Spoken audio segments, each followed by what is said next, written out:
In a city where power grew from the seeds of silence, they thought they had perfected corruption. From street corners to the governor's mansion, an empire thrived on a simple truth: people would always choose safety over justice. The drugs moved quietly through neighborhood stores, the money vanished into shell companies, and convenient suspects took the fall when questions got too loud. Then they arrested Malik Thompson. They saw what they wanted to see: just another black teenager in the wrong place at the wrong time, the perfect distraction from their crumbling empire. What they didn't see was his best friend Jeremiah Williams, watching from the shadows. A quiet 14-year-old who witnessed everything. The man in the expensive suit, the mysterious package, the two perfect arrests that followed. They say the most dangerous person in any room is the one with nothing left to lose. But they were wrong. Sometimes the most dangerous person is a child who still believes in justice, holding a truth whose time has finally come. And when Jeremiah Williams stood up in that courtroom, nobody could have guessed that two simple words, "He's innocent," would bring down an empire and change their city forever. Just before we get back to it, I'd love to know where you're watching from today. And if you're enjoying these stories, make sure you're subscribed, because tomorrow's special episode is one you definitely don't want to miss. The cracked mirror in the boys' locker room reflected Jeremiah Williams's troubled expression as he adjusted his worn basketball jersey. The 14-year-old's dark eyes held a wisdom that seemed out of place on such a young face, though right now they mostly showed exhaustion. Practice had run late again, but he didn't mind. Basketball was one of the few things that made sense in his world. The rhythmic bounce of the ball, the squeak of sneakers on hardwood, the perfect arc of a well-executed shot. These were constants he could rely on. The locker room still smelled of sweat and old sneakers, mixed with the sharp tang of industrial cleaner. Jeremiah took his time packing up, partly to avoid the rush of other players heading home, but mostly because he knew what waited for him: an empty apartment and a stack of homework that wouldn't do itself. "Yo, J-Man, you planning to live in that locker room?" Malik Thompson's voice echoed off the tile walls, followed by his characteristic laugh that always seemed to fill any space it occupied. Malik's tall frame appeared in the mirror behind Jeremiah, still dressed in his practice gear, his dark skin glistening with sweat despite having already showered. At 14, Malik already stood nearly 6 feet tall, all lean muscle and natural athleticism. "Just thinking," Jeremiah replied, shouldering his backpack. The weight of his textbooks reminded him of the math homework waiting at home. His mother, Lisa, would be working her second shift at the diner, and he'd have to heat up leftovers again. The microwave dinner wouldn't be much, but it was better than nothing. "You think too much. That's your problem." Malik spun a basketball. On his finger, a trick that had become as natural as breathing to him. "But that's why we're best friends. You think, I act, and together we're unstoppable." His grin was infectious, the kind that made everyone around him want to smile, too. Coach Wilson's voice carried from his office down the hall. "Thompson, Williams, lock up when you leave." The sound of his keys jingling and heavy footsteps followed, then the distant slam of the gym's double doors. "Come on," Malik said, tucking the basketball under his arm. "Mom's making her famous mac and cheese tonight. You know there's always a plate for you." Jeremiah smiled, but shook his head. "Thanks, but I should head home. Mom left me some work to do." It wasn't entirely true. Lisa hadn't left him any specific tasks, but Jeremiah knew she worried less when he was safely at home. They walked out into the cooling evening air, their sneakers scuffing against the cracked sidewalk. The neighborhood wasn't much to look at. Abandoned storefronts with faded signs, chain-link fences wrapped in dying vines, and the occasional group of men hanging around street corners. But it was home. The setting sun painted the worn buildings in shades of orange and purple, almost making them beautiful. A police cruiser rolled slowly past them, the officer inside watching with that familiar mix of suspicion and disdain. Malik's dribbling never faltered, but Jeremiah noticed how his friend's shoulders tensed slightly. "Coach says you've got a real shot at varsity next year," Jeremiah said, trying to distract them both. "Those scouts at last week's game couldn't take their eyes off you. I heard one of them talking about college programs. Malik's usual confident smile flickered for a moment. Yeah, if they can see past. He gestured vaguely at himself, letting the words hang in the air. They both knew what he meant. They'd seen how quickly people made assumptions about young black men in their neighborhood. How a hoodie or a basketball could transform from ordinary objects into supposed signs of threat. They'd be stupid not to see how good you are, Jeremiah insisted. You're the best player this school's had in years. Coach said so himself. Maybe, Malik replied, his voice unusually quiet. But you know how it is, Jay.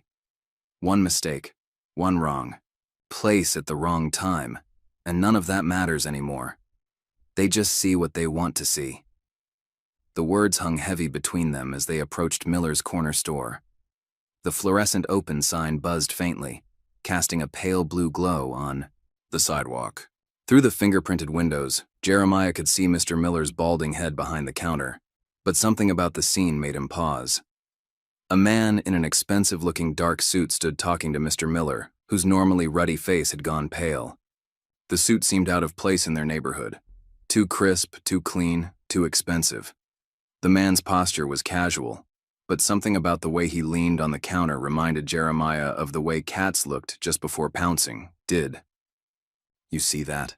Jeremiah whispered. But Malik was focused on his dribbling, practicing the behind-the-back move Coach had shown them earlier. Before Jeremiah could say more, a figure in a black ski mask burst through the store's door. The man wasn't large, but he moved with purpose, clutching a small package wrapped in brown paper.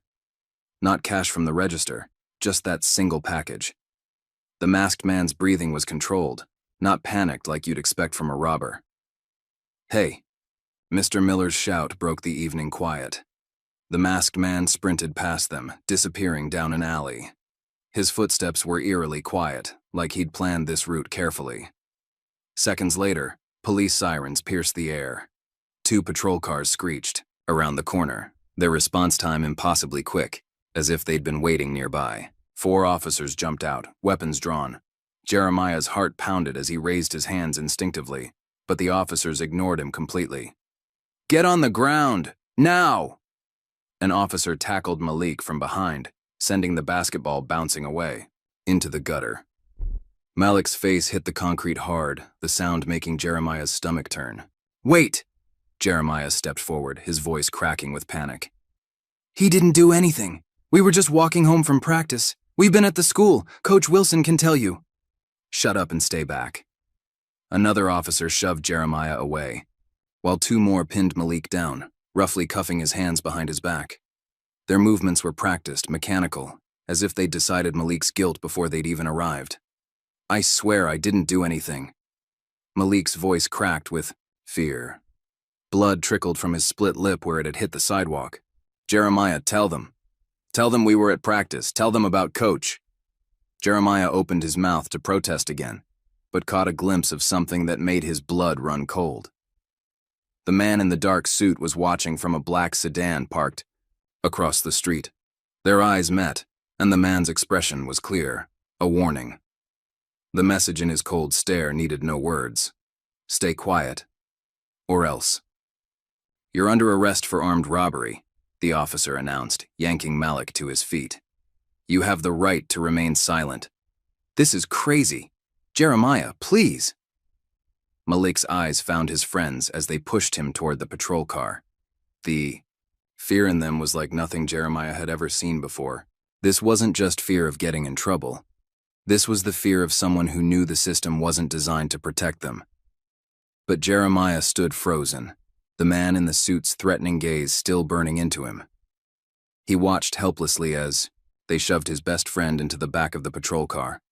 The same friend who'd stood up for him against bullies in elementary school, who'd shared his lunch when Jeremiah's mom couldn't afford groceries, who'd taught him to play basketball when everyone else laughed at how clumsy he was. The patrol cars pulled away, their sirens silent now, as if they didn't want to draw more attention than necessary.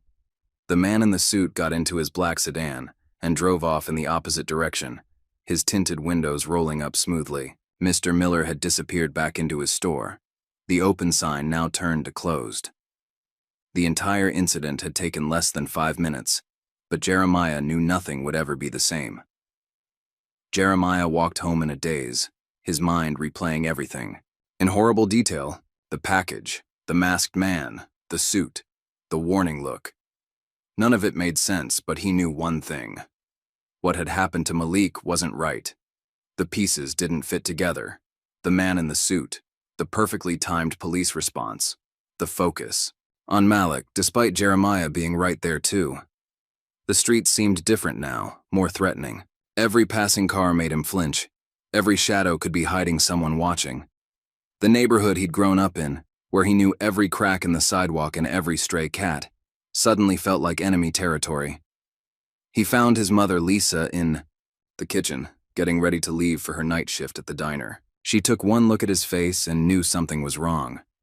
Lisa had always been able to read him like that, picking up on the smallest signs that something wasn't right. "Baby, what happened?" She sat down at their small kitchen table, her waitress, uniform already on, but her comfortable shoes still untied. The worry lines around her eyes deepened as she studied his face. Jeremiah told her everything, his words tumbling out in a rush. With each detail, his mother's face grew more concerned. When he described the man in the suit and the warning look, her hands clenched into fists on the table. When he finished, she was quiet for a long moment, the kind of quiet that meant she was thinking hard about what to say next. "You saw what really happened," she finally said, her voice tight with worry. "But sometimes telling the truth can be dangerous, especially when powerful people want it kept quiet. We've seen it before in this neighborhood. Things that don't add up, people who disappear or get blamed for things they didn't do. But Malik's innocent. They're calling him a criminal, and he didn't do anything wrong." Jeremiah's voice cracked with frustration. "We were at practice. Coach Wilson can verify it. There's probably security cameras at the school that show when we left." Lisa reached across the table and took his hand. Her palm was warm and calloused, from years of carrying heavy trays. "I know, baby, and I raised you to stand up for what's right. But we have to be smart about this. These people, the man in the suit, the officers who didn't even check what happened, they have power, and they don't play fair." As if to emphasize her point, a car with tinted windows drove slowly past their house, its engine barely more than a whisper. Lisa got up and peeked through the curtains, her expression hardening. The car passed by once, then circled back, moving even slower the second time. "They're watching," she whispered. "They know you saw." She pulled the curtains tighter, though they both knew that wouldn't really protect them. Jeremiah's phone buzzed with notifications. Videos of Malik's arrest were already spreading online, filmed by witnesses who'd been too afraid to intervene. The comments were a mix of angry calls for justice and ugly assumptions about Malik's character. People who had never met him, never seen his gentle smile or heard his laugh, were happy to believe the worst. Breaking news. Local teen arrested in connection with armed robbery. The headline flashed across his screen, followed by Malik's school photo.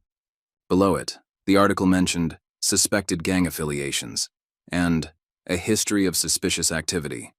All lies, but lies that people would believe because they fit what they wanted to think about kids like Malik. "What do I do, Mom?" Jeremiah asked, feeling smaller and more helpless than he had in years. "If I don't say anything, they're going to keep lying about him. But if I do..." Lisa pulled him into a tight hug. She smelled like the diner's coffee and the lavender lotion she always used, familiar scents that usually meant safety but couldn't quite comfort him now. "For now, you stay quiet and stay safe. We'll figure this out together.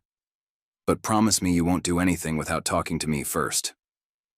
Jeremiah nodded against her shoulder, but his mind was already racing. The truth was burning inside him, demanding to be told.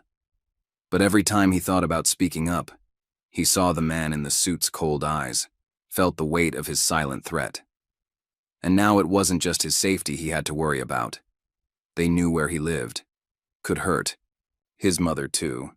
"I have to go to work," Lisa said reluctantly, finally tying her shoes. "Lock all the doors and windows. Don't answer if anyone knocks. And baby? She paused at the door, her face serious. Stay away from the windows. If you see that car again, call me immediately. After she left, Jeremiah heated up his dinner, but couldn't eat. The microwave hummed in the quiet apartment, but every small noise made him jump.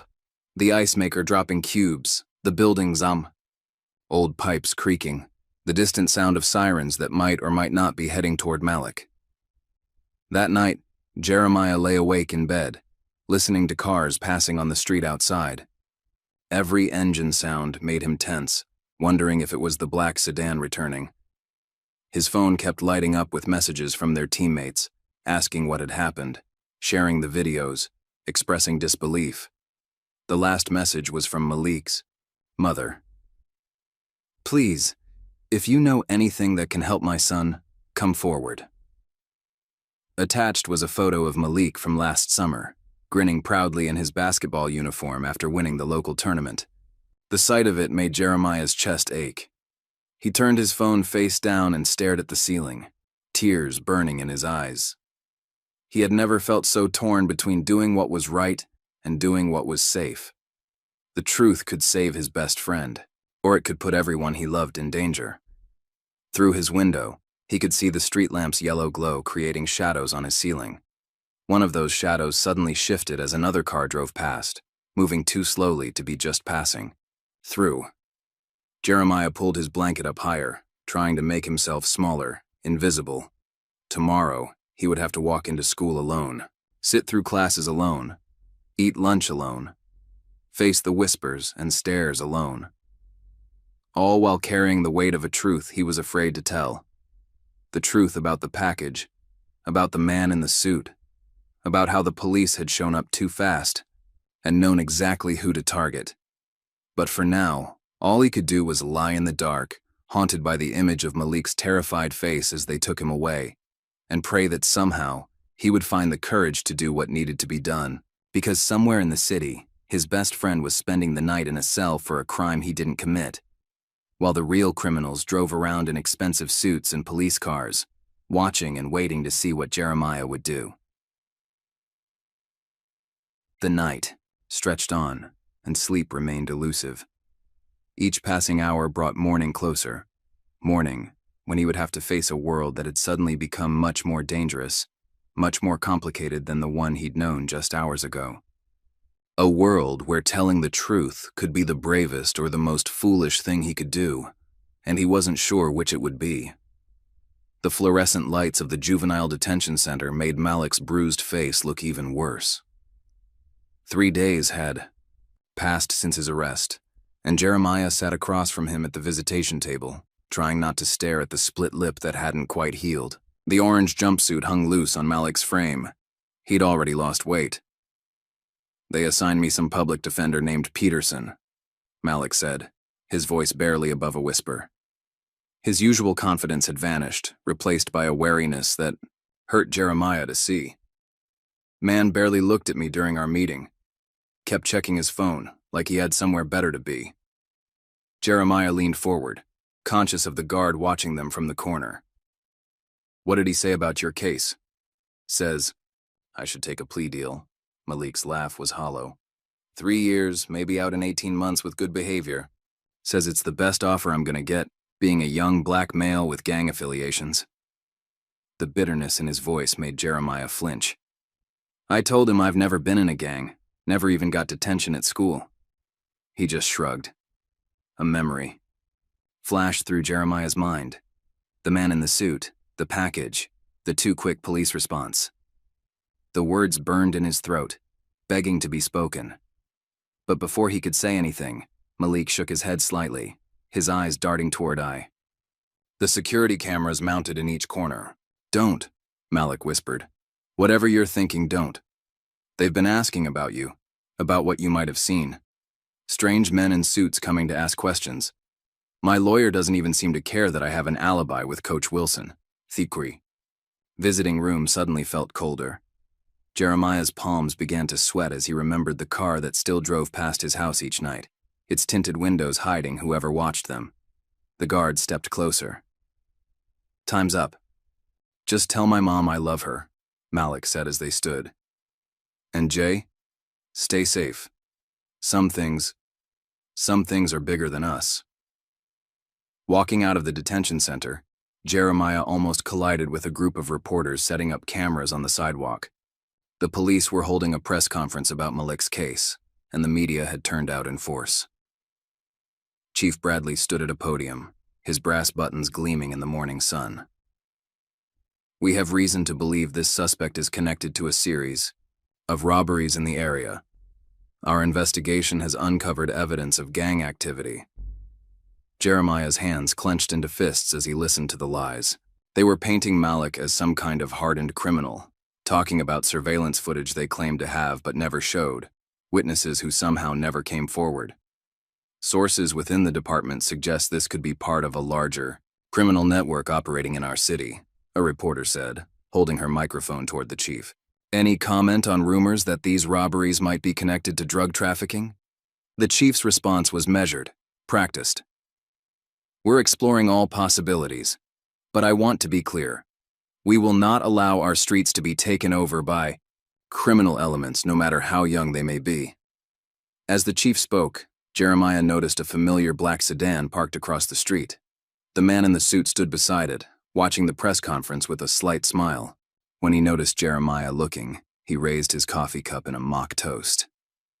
That night, Lisa was waiting when Jeremiah got home. She'd taken a rare evening off from the diner, and papers were spread across their kitchen table. I've been doing some research, she said, gesturing for him to sit, about the store that was robbed. Jeremiah looked at the papers. Property records, newspaper clippings, printouts from the city council's website. What did you find? Miller's Corner store changed hands 6 months ago, Lisa said, pointing to a document. The new owner is a company called Riverside Holdings LLC, but look who's on the board of directors. She slid over another paper, and Jeremiah's breath caught. There, listed among the company officers, was the name James Whitaker, their district's city councilman. That's not all, Lisa continued, her voice dropping lower even though they were alone. 3 other stores in the neighborhood were bought by the same company. All of them have been robbed in the past month, and each time the security cameras mysteriously malfunctioned. A knock at the door made them both jump. Lisa quickly gathered the papers, shoving them into a drawer. Through the peephole, they saw 2 people, a man and a woman wearing matching black jackets with Community Action Network printed on the back. Mrs. Williams, the woman called through the door. We need to talk about what's happening in our neighborhood, about the robberies, and about Malik Thompson. Lisa pressed a finger to her lips, signaling Jeremiah to stay quiet. They waited until footsteps retreated down the hallway before breathing again. They're not really activists, Lisa whispered. I've seen them before, watching the diner when certain people come to meet. They're connected to whatever's really going on. Jeremiah's phone buzzed, a news alert. Another video of Malik's arrest had surfaced. This one showing more clearly how the officers had ignored his attempts to explain about basketball practice. The comments were a battlefield between those demanding justice and those defending the police. Mom, Jeremiah said, showing her the video. We have to do something. They're destroying his life over a lie. Lisa's face was troubled. Baby, I think this goes deeper than we know. The councilman, the fake activists, the police chief, they're all connected somehow. And that package they stole, I don't think it was random. She was interrupted by the sound of breaking glass. They rushed to Jeremiah's room to find a brick had been thrown through his window. Wrapped around it was a note. Keep your mouth shut, or the next one won't miss. Lisa called the police, but the officers who came seemed uninterested. They barely looked at the brick, didn't dust for fingerprints, and suggested it was probably just kids causing trouble. One of them, Officer Parker, lingered behind as his partner returned to their car. Word of advice, Parker said quietly, not looking directly at them. Whatever you think you know, forget it. Some doors are better left closed. He paused, then added, Shame about the Thompson kid. Wrong place, wrong time, wrong color. But that's how it goes, right? After the police left, Lisa double-checked all the locks while Jeremiah cleaned up the broken glass. Neither of them spoke about the officer's warning, but its meaning was clear. The police weren't just failing to help, they were actively part of whatever was happening. That night, Jeremiah couldn't sleep again. His boarded-up window made the room feel like a prison cell, and he couldn't stop thinking about Malik in his real cell, facing years behind bars for something he didn't do. Around midnight, his phone lit up with a message from an unknown number. "Meet me tomorrow, 4 p.m., library. Reference section. Come alone. Bring what you saw." Jeremiah showed the message to his mother in the morning. "It could be a trap," she said, but her expression was thoughtful. "Or it could be someone else who knows the truth and wants to help." "I have to try," Jeremiah replied. "For Malik." Lisa was quiet for a long moment. "Okay," she finally said. "But we do this smart. I'll be outside in the car, watching. You go in, but at the first sign of trouble you run. Promise me." The next day, Jeremiah's heart pounded as he walked into the library. The reference section was deserted except for one person, a woman in her 30s with close-cropped hair and tired eyes typing on a laptop. "You must be Jeremiah," she said without looking up. "I'm Sarah Chen. I'm an investigative journalist, and I think your friend Malik was set up to take the fall for something much bigger." She turned her laptop around, showing him a complex diagram of connections: businesses, politicians, police officers, all linked by lines and notes. The store robberies, the corrupted evidence, the rushed arrests, they're all part of a pattern. But I need a witness, someone who saw what really happened. Someone like you. Jeremiah stared at the screen, recognizing names. Councilman Whitaker, Chief Bradley, Riverside Holdings LLC. "Why should I trust you?" Sarah smiled grimly. "Because unlike them, I can prove everything I claim." She pulled out a manila envelope. "This contains financial records showing millions moving through shell companies tied to the councilman. Store robberies used as cover for drug shipments, falsified police reports. But without a witness to connect the dots, it's just circumstantial." "They're watching my house," Jeremiah said. "They threatened my mom." "I know. They threatened me too." Sarah rolled up her sleeve, showing a fresh bruise. "But here's the thing about bullies. They only win if we stay scared. Your friend Malik? He's not the first person they've framed, and he won't be the last unless someone stands up." A shadow fell across the table. Jeremiah turned to see two men in dark suits at the end of the aisle, one of them painfully familiar. Sarah quickly closed her laptop. "Time to go," she whispered, sliding a business card into Jeremiah's hand. "Think about what I said, and watch your back. They're getting nervous, which means they're getting dangerous." Jeremiah walked home taking a circuitous route, checking constantly for followers. But he couldn't stop thinking about Sarah's words, about the evidence she'd shown him. The pieces were starting to fit together. The package, the staged robbery, the quick arrest, all of it orchestrated to keep something bigger hidden. When he got home, Lisa was watching the news. Another press conference, this time with Councilman Whitaker standing beside Chief Bradley. They were announcing a new Tough on Crime initiative, using Malik's case as an example of the growing gang problem in their neighborhood. "Look at their faces," Lisa said softly. "They're not even trying to hide it anymore. They think they're untouchable." Jeremiah felt the weight of Sarah's business card in his pocket. The choice loomed before him. Stay quiet and safe while an innocent friend suffered, or speak up and risk everything to expose the truth. His phone buzzed again. Another message from Malik's mother. "They're pushing for a quick trial. The public defender says we should take the plea deal. Please, if you know anything that could help." Jeremiah closed his eyes, remembering Malik's words in the detention center. "Some things are bigger than us." But maybe that was exactly why they had to fight, because the bigger the corruption, the more important it was to stop it. "Mom," he said, his voice steadier than he felt. "I think I know what I have to do." Lisa looked at him for a long moment, then nodded. "Okay, baby.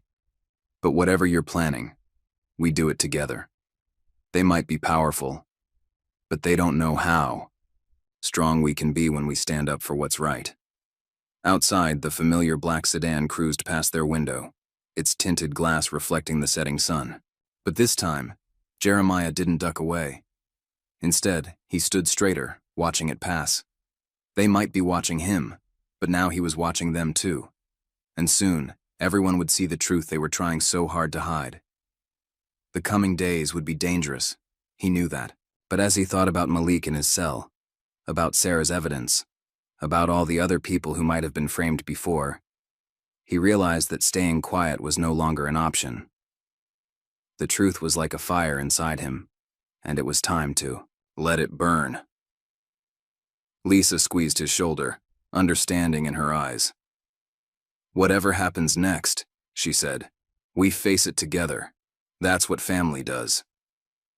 Jeremiah nodded, already planning his next move. The game had changed. He was no longer just a witness trying to stay hidden. Now he was becoming something they feared much more. Someone ready to speak up, someone ready to fight back, someone who knew their secrets and wasn't afraid anymore. Sun set over their neighborhood, casting long shadows through the boarded-up window. Tomorrow would bring new dangers, new challenges, new threats, but it would also bring hope. Hope for justice, hope for Malik, hope for everyone who had ever been silenced by power and fear. The truth was coming, and not all the suits, badges, or threats in the world could stop it now. The courthouse loomed, over Jeremiah like a mountain of stone and steel, its windows reflecting the morning sun with an almost hostile glare. After a week of threats, surveillance, and sleepless nights, the day of Malik's preliminary hearing had arrived.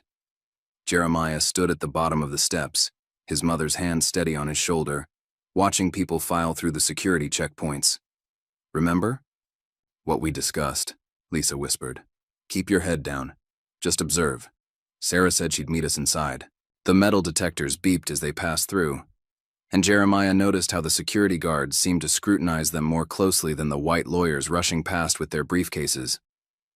Inside, the marble halls echoed with footsteps and whispered conversations. Through the crowd, Jeremiah spotted Councilman Whitaker talking to Chief Bradley near the elevators, their heads close together in conversation. The councilman looked up, catching Jeremiah's eye. His smile was practiced, political, but his eyes were cold. He whispered something to the chief, who turned to stare at Jeremiah with undisguised hostility. "This way." Sarah Chen appeared beside them, guiding them down a side hallway. The journalist looked different today, professional in a blazer and skirt, her usual casual demeanor replaced by focused intensity. "Courtroom 3. But be prepared. They're going to try to paint Malik as a hardened criminal." They found seats in the back of the courtroom, trying to blend in with the small crowd of spectators. Malik's family sat in the front row, his mother's back straight with dignity despite her obvious exhaustion, his little sister clutching a worn teddy bear. The bailiff's voice rang out. "All rise. Court is now in session. The Honorable Judge William Marshall presiding." Judge Marshall was older, with steel gray hair and reading glasses perched on his nose. He shuffled through papers as everyone settled back into their seats, his expression unreadable. The prosecutor, a sharp-featured woman named Andrea Pierce, rose first. "Your Honor, the state presents a clear case of armed robbery, with evidence suggesting ties to organized gang activity. The defendant, Malik Thompson, was apprehended at the scene." "Objection, Your Honor." Malik's public defender, Peterson, spoke without even standing fully. "The characterization of my client—" "Save it for cross-examination," Judge Marshall cut him off. "Continue, Ms. Pierce." As the prosecutor launched into her opening statement, Jeremiah felt his anger rising. Every word was a lie, carefully constructed to fit their narrative. She described the suspicious behavior of known gang members in the area, conveniently ignoring that Malik had been walking home from basketball practice in his school uniform. Peterson's defense was half-hearted at best. He mentioned Malik's clean record and Coach Wilson's alibi, but his tone suggested he'd already accepted defeat.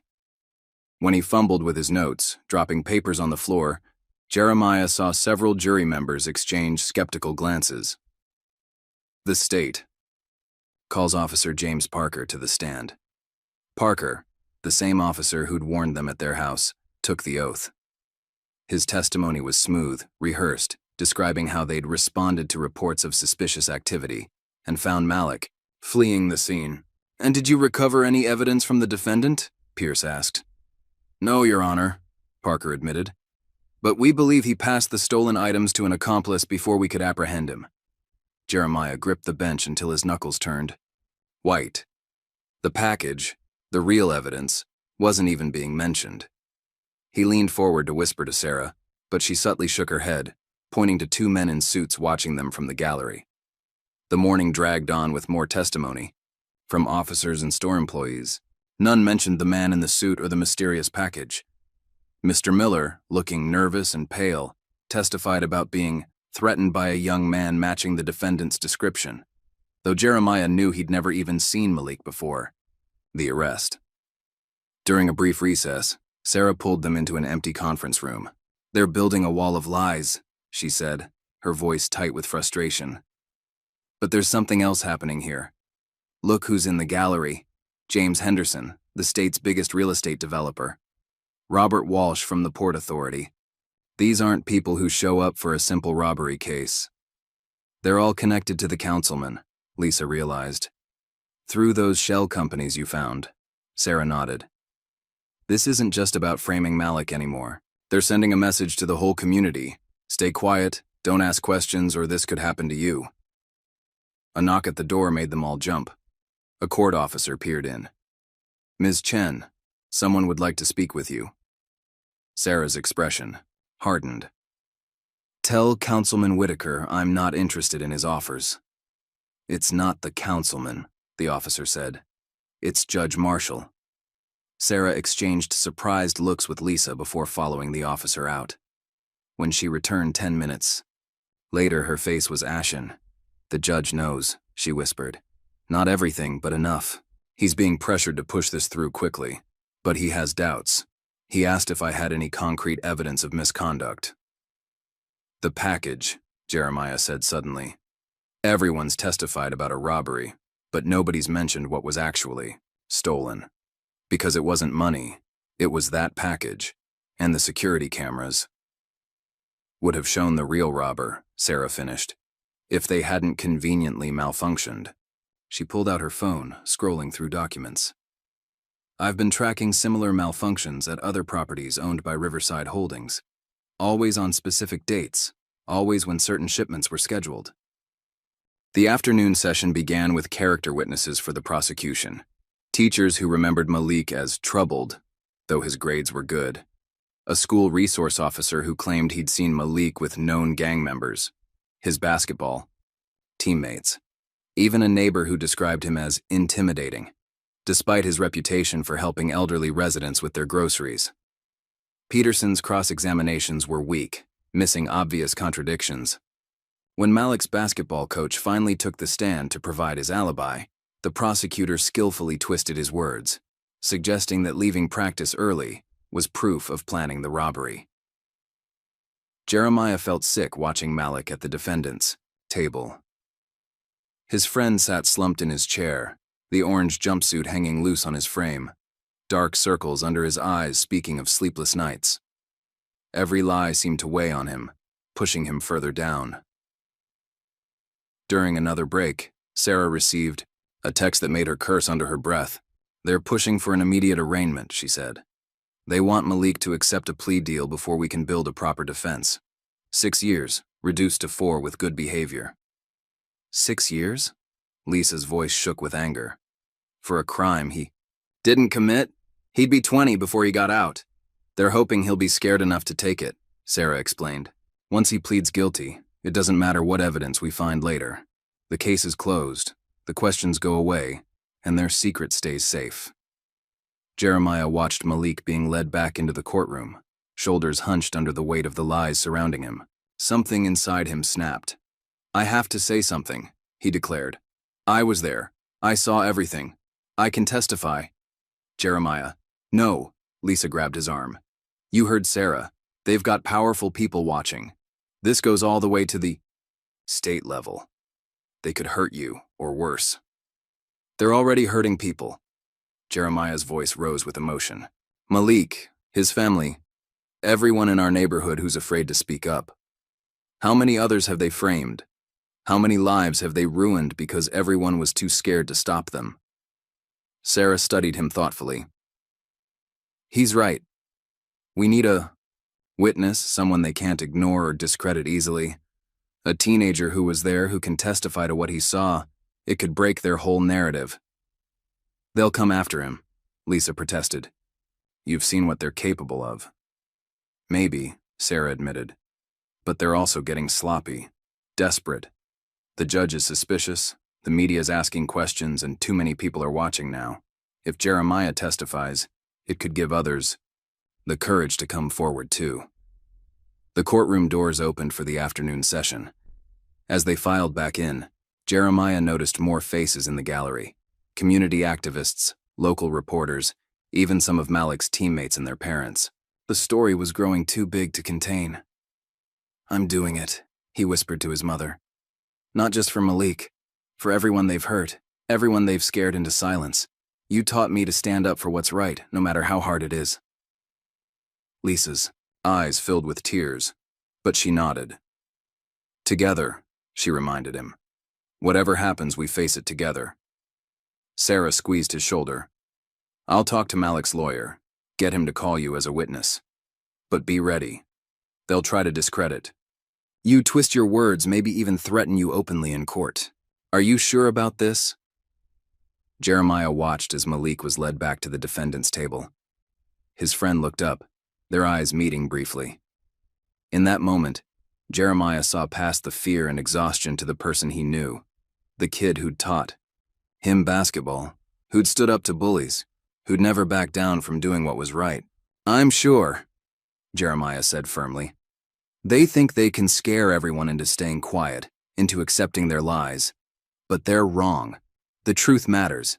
Justice matters. And I'm not going to let them take that away from us. Sarah nodded, already, typing on her phone. I'll have the evidence ready. Everything I've gathered about the shell companies, the pattern of robberies, the corrupted security footage. Once you testify about what you saw, it all fits together. The judge called the court back to order. As the prosecutor launched into another round of character assassination, Jeremiah sat straighter in his seat. Tomorrow, he would take the stand. Tomorrow, the truth would finally come out. He felt eyes on him, the councilman, the police chief, the men in suits scattered throughout the gallery. Their threats and intimidation had worked for so long because people were isolated, afraid to stand alone, but they weren't alone anymore. Looking around the courtroom, Jeremiah saw determination in his mother's face, professional focus in Sarah's expression, growing hope in Malik's family's eyes. Even some of the jurors seemed to be paying closer attention, perhaps sensing that there was more to this case than they'd been told. The afternoon sun slanted through the high windows, casting long shadows across the courtroom floor. Tomorrow, those shadows would begin to recede as light was finally shed on the truth. Tomorrow, the real story would be told. Jeremiah wasn't just a witness anymore. He was becoming something much more powerful. A voice for justice. A symbol of courage. Proof that even the most carefully constructed lies could be torn down by someone brave enough to speak the truth. The cost might be high, but silence had its own price. One paid in broken lives and stolen futures. It was time to show that some things were worth fighting for, worth risking everything to protect. Tomorrow, 2 simple words would change everything. He's innocent, and no amount of power, money, or corruption would be able to bury the truth again. Morning light filtered through the courthouse windows, casting long shadows across the marble floors as people filed into courtroom 3 for the second day of Malik's hearing. The gallery was packed. Word had spread about potential revelations, drawing more spectators than the previous day. Local reporters clutched notebooks, community members whispered among themselves, and suits filled the back rows like dark birds of prey. Jeremiah's heart thundered in his chest as he sat between his mother and Sarah Chen. They'd arrived early, watching the room fill up person by person. Each familiar face from their neighborhood gave him strength. Each suspicious glare from the suits reminded him of what was at stake. "Remember," Sarah whispered, "stick to what you saw. Don't let them twist your words or rush you. The truth is on our side." Lisa squeezed his hand. "Whatever happens, I'm proud of you, baby."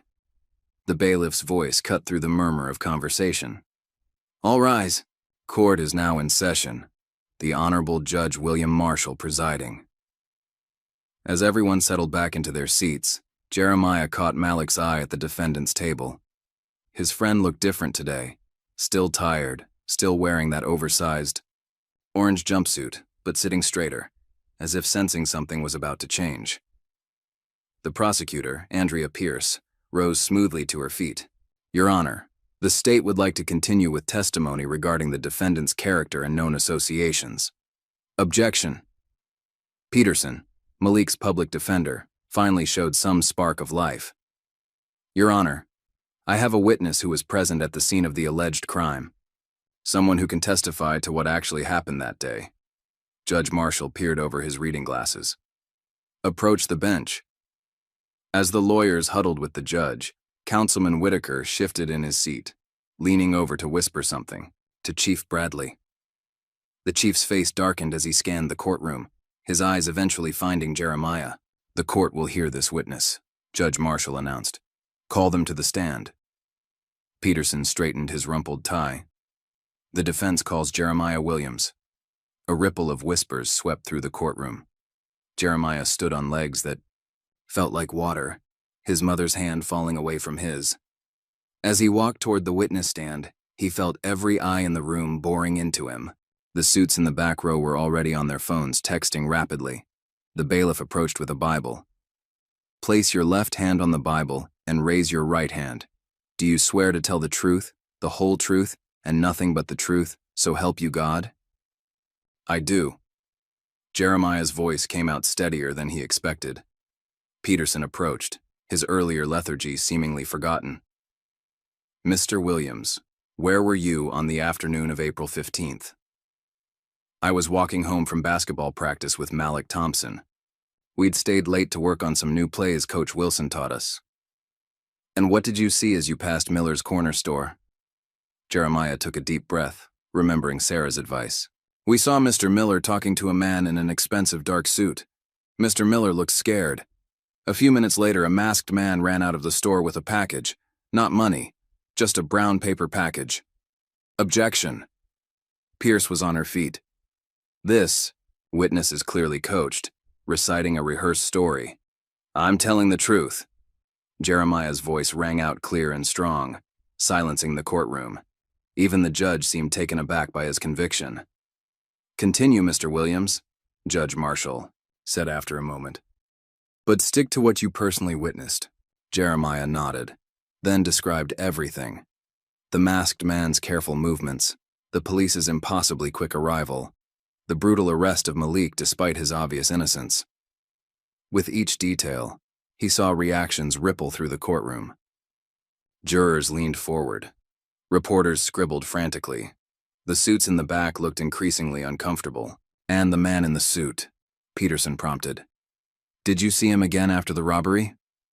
"Yes. He was watching from a black sedan across the street. When the police arrested Malik, the man smiled. Later, I saw him talking to—" "Objection," Pierce's voice cracked like a whip. "This witness is making unfounded accusations." "Your Honor," Peterson countered, suddenly animated. "This goes to establishing a pattern of suspicious activity surrounding the arrest." Judge Marshall held up his hand. "I'll allow it, but tread carefully." Jeremiah continued, describing the surveillance of his house, the threatening note thrown through his window, Officer Parker's warning. As he spoke, he noticed Judge Marshall, studying Chief Bradley and Councilman Whitaker with increasing scrutiny. "One more question," Peterson said. "Why did you wait until now to come forward?" Jeremiah looked directly at the suits in the back row, then at Chief Bradley, and finally, at Councilman Whitaker. "Because I was scared." They made it clear what would happen to people who told the truth. But I couldn't let them send my friend to prison for something he didn't do, just to cover up their secrets. Pierce stood for cross-examination, her heels clicking ominously as she approached the witness stand. Mr. Williams, isn't it true that you and the defendant are close friends? Yes. I've known Malik since elementary school. So you'd say anything to help him avoid punishment? I'd tell the truth to help him avoid being punished for something he didn't do. Pierce's smile was sharp. You claim to have seen many suspicious things that day. A mysterious man in a suit, a package instead of money, police officers supposedly ignoring your friend's innocence. Yet you didn't report any of this at the time. Why should we believe you now? Because I can prove it. Sarah Chen's voice rang out from the gallery. She stood holding up a USB drive. Your Honor, I have evidence corroborating everything Jeremiah has testified to. Property records, financial transactions, patterns of similar incidents at other properties owned by Riverside Holdings, LLC. The courtroom erupted in chaos. Councilman Whitaker shot to his feet, his face red. Chief Bradley was already moving toward the exit. The suits in the back row began shouting about inadmissible evidence and proper procedures. Order. Judge Marshall's gavel cracked like a gunshot. This court will have order. Through the commotion, Jeremiah noticed something strange. Mr. Miller, sitting in the witness box, had gone completely pale. His hands shook as he pulled something from his jacket.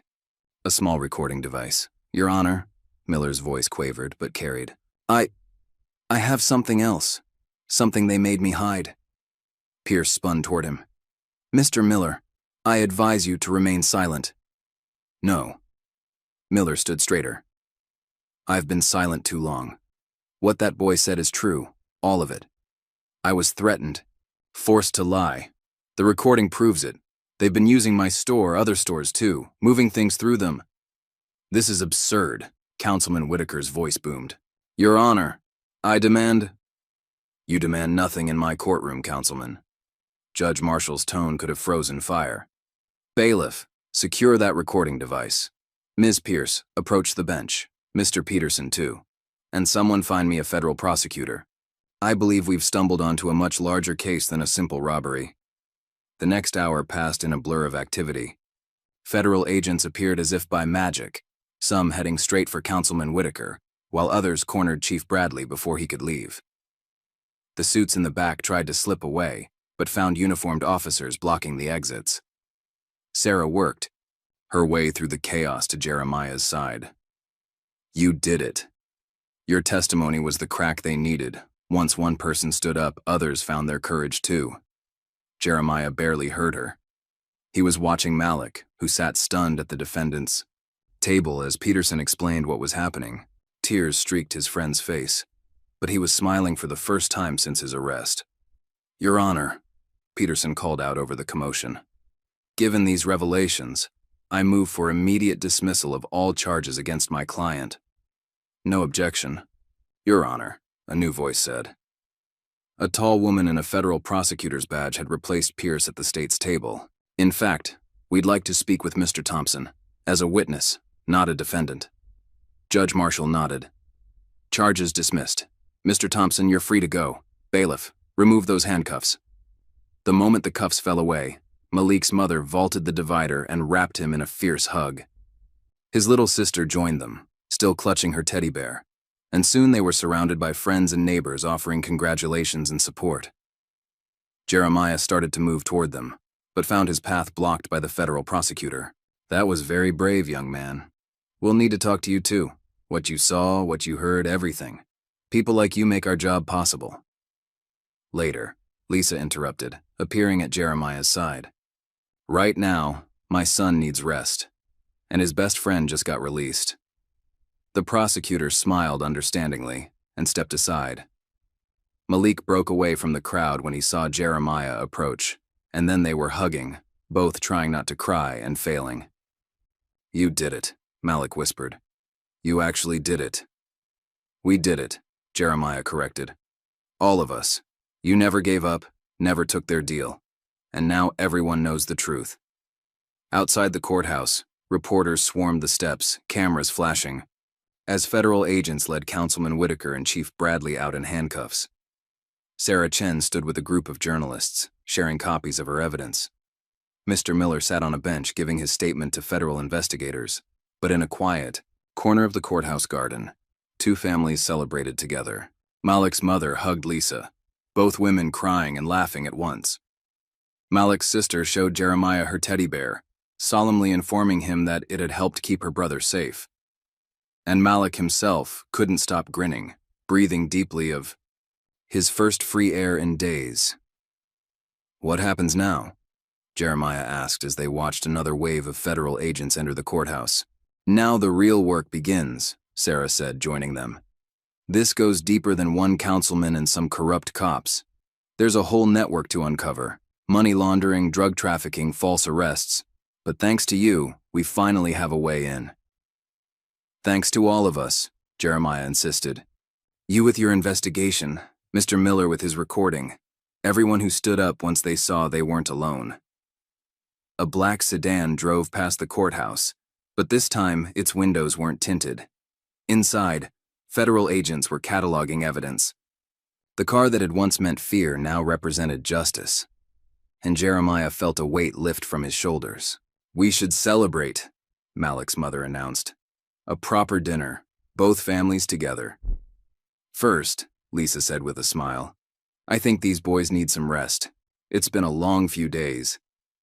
As they walked down the courthouse steps together, Jeremiah noticed something remarkable. People weren't ducking away or avoiding eye contact anymore. Instead, they were standing tall, talking openly, sharing what they knew with investigators. The atmosphere of fear that had gripped their neighborhood was finally breaking. "You know what this means?" Malik nudged his shoulder. "Coach Wilson's gonna expect both of us at practice tomorrow. No excuses." Jeremiah laughed, and it felt like the first real laugh he'd had in days. "Wouldn't miss it. But you're gonna be rusty after all that time sitting in a cell." "Please," Malik scoffed. "I was practicing jump shots in my head the whole time. Just wait and see." They reached the bottom of the steps, just as the evening news vans were arriving. A reporter rushed up, microphone extended. "Jeremiah Williams, can you tell us what made you decide to speak up today?" Jeremiah looked at his mother, who had taught him to stand up for what was right. At Sarah, who had shown him that the truth was worth fighting for. At Mr. Miller, who had found his courage when he saw he wasn't alone. And at Malik, his best friend, who had never lost faith that justice would prevail. "Someone had to tell the truth," he said simply. "And once one person does that, it gives others the courage to do the same. That's how things change. One voice becomes many, and then even the most powerful lies can't stand anymore." The reporter asked another question, but Jeremiah was already walking away with his family and friends. There would be more questions later, more statements to give, more truth to tell. But for now, he just wanted to go home and rest, knowing that tomorrow would bring a better day. Not just for him and Malik, but for everyone who had lived too long in the shadow of corruption and fear. The sun was setting over their neighborhood as they walked home together, painting the sky in shades of hope. The week following Malik's release unfolded like a storm gathering strength. Sarah Chen's investigation, combined with Jeremiah's testimony and Mr. Miller's recording, had cracked open a dam of secrets that refused to stay contained. Federal agents swarmed through city offices, carrying out boxes of documents. More store owners came forward with similar stories of threats and coercion. The web of corruption grew larger by the day. Jeremiah sat in Sarah's cramped office at the local newspaper, watching her pin new photos and documents to an evidence board that now covered an entire wall. Red strings connected faces to places, events to shell companies, creating a visual map of the conspiracy. "Look at this," Sarah said, tapping a document. "Every property owned by Riverside Holdings shows the same pattern.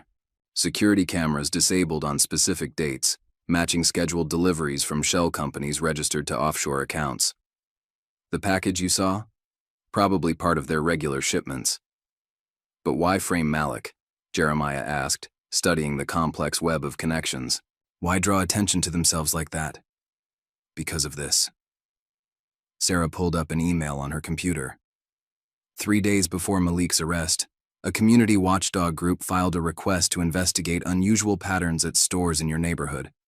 They were getting too close. The arrest was meant to distract, to make everyone focus on gang violence instead of what was really happening. Lisa, who'd taken to accompanying Jeremiah to these meetings, leaned forward. And the councilman? Where does he fit in? Right at the center. Sarah stood, drawing new lines on her board. Whitaker used his position to push through property purchases, block investigations, and influence police assignments. But he's just one piece. Look who he reports to. She pointed to a photograph of James Henderson, the real estate developer they'd seen in court. Henderson's companies own half the port, perfect setup for smuggling. Use legitimate businesses as cover, move contraband through multiple properties, and have corrupt officials smooth the way. A knock at the door made them all jump. It was Dave Morton, Sarah's editor, looking grave. You need to see this. He handed her a tablet displaying a news alert. Sarah's face darkened as she read. Chief Bradley was found dead in his holding cell an hour ago. They're calling it suicide. Suicide? Lisa's voice was skeptical. Or silencing. Exactly. Sarah began typing furiously. He was supposed to testify tomorrow about the department's involvement. Someone didn't want him talking. Jeremiah felt a chill. What about Mr. Miller and the other store owners? Already in protective custody, Sarah assured him. And you two need to be careful too. These people are getting desperate. As if to emphasize her point, Jeremiah's phone buzzed with a text from an unknown number. You should have stayed quiet. Now everyone pays. Before he could show it to Sarah, shouting erupted from the newsroom. They rushed out to find reporters, clustered around TVs mounted on the walls. Henderson was holding a press conference outside his corporate headquarters. These accusations are absolutely false, Henderson declared, his expensive suit immaculate, his smile confident. This is nothing more than a witch hunt, driven by sensationalist journalism and unreliable witnesses. A troubled teenager's testimony and a few disgruntled business owners don't constitute evidence of some vast conspiracy.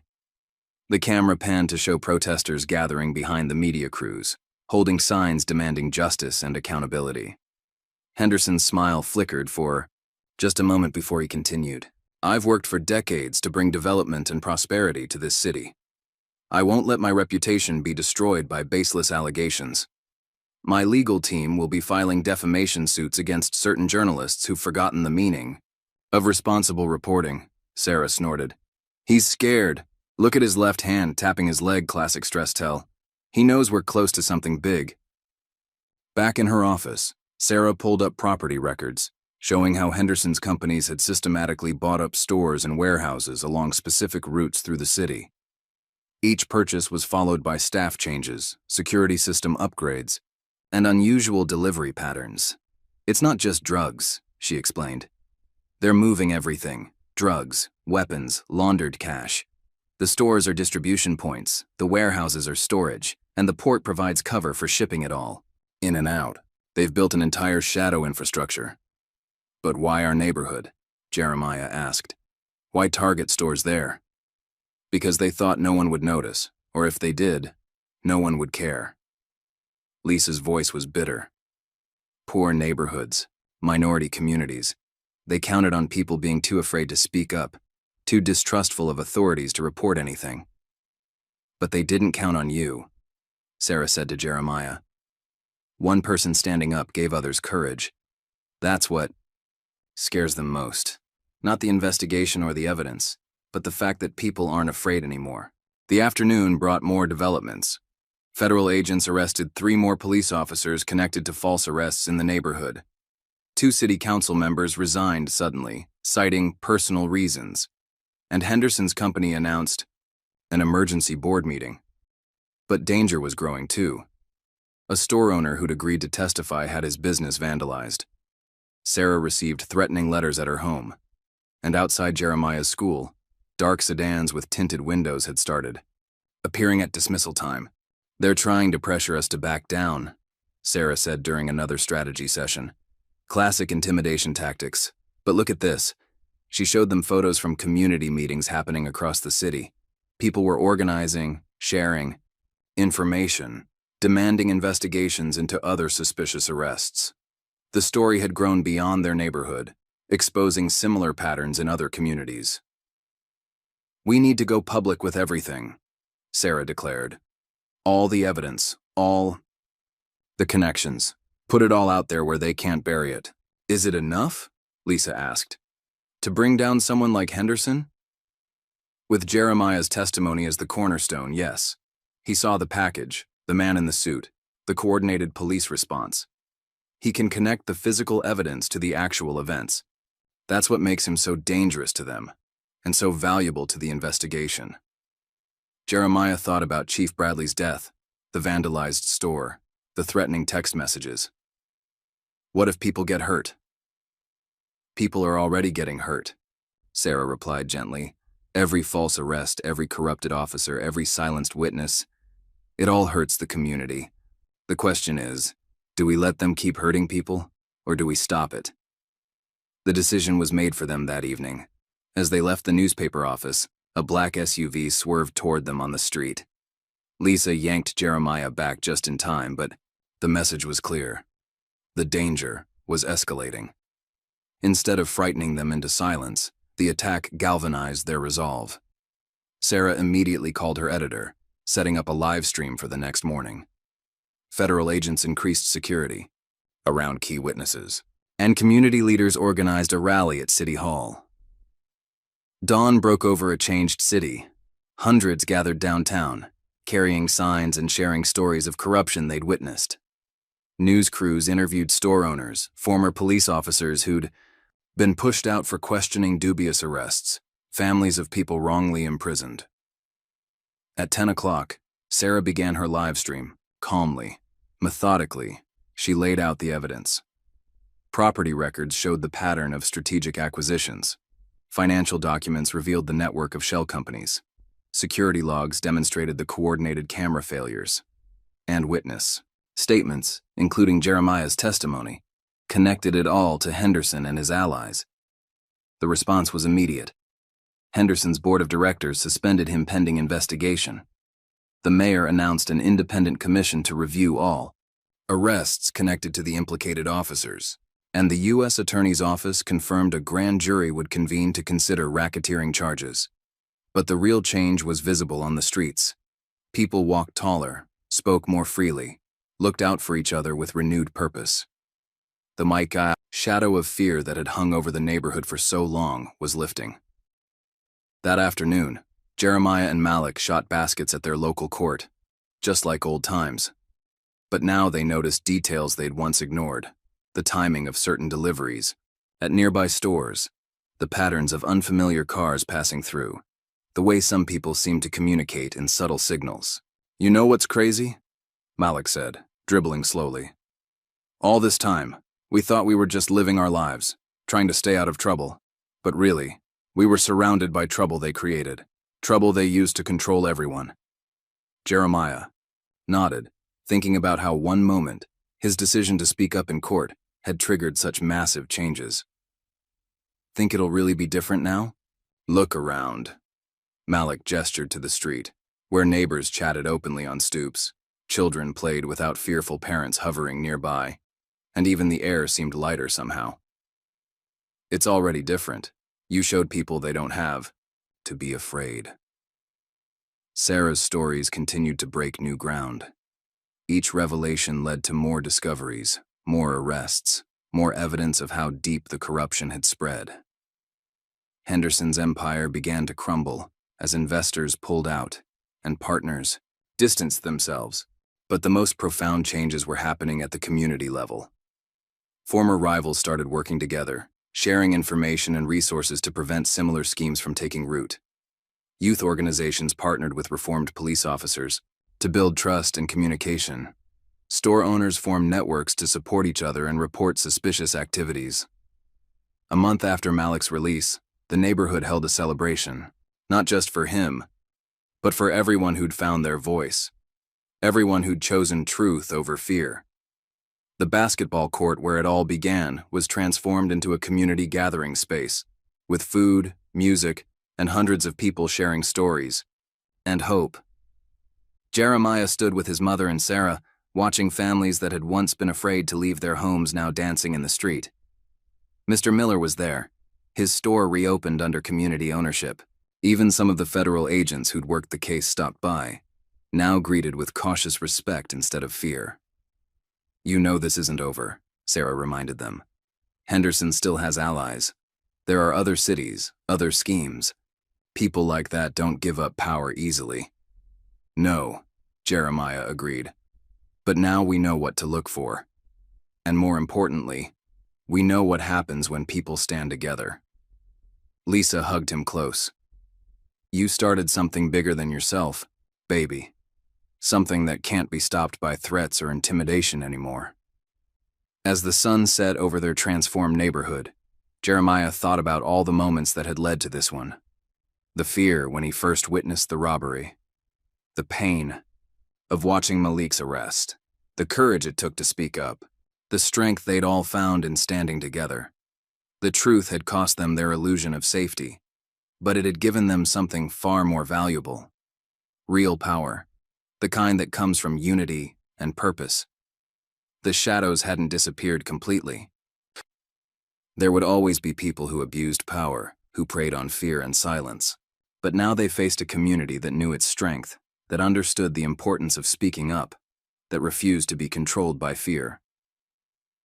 As children played freely on the court, where he and Malik had once practiced in nervous silence, Jeremiah realized that some victories weren't about defeating an enemy.